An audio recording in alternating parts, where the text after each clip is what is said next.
one word from God can change your life. You're listening to Daily Prophetic. You don't need every answer right now, but you do need to know that you're not walking alone.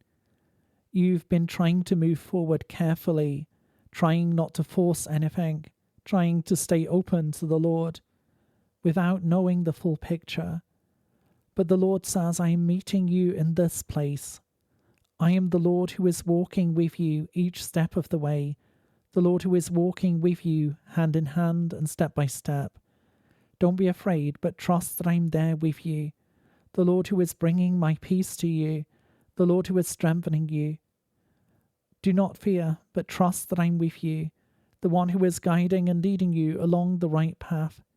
Even when the storms of life come, I am the one who is there with you, constant and true.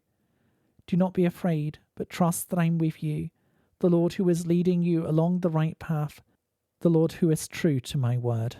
To receive a personal word, click on the link in the top left of the screen or visit requestword.com.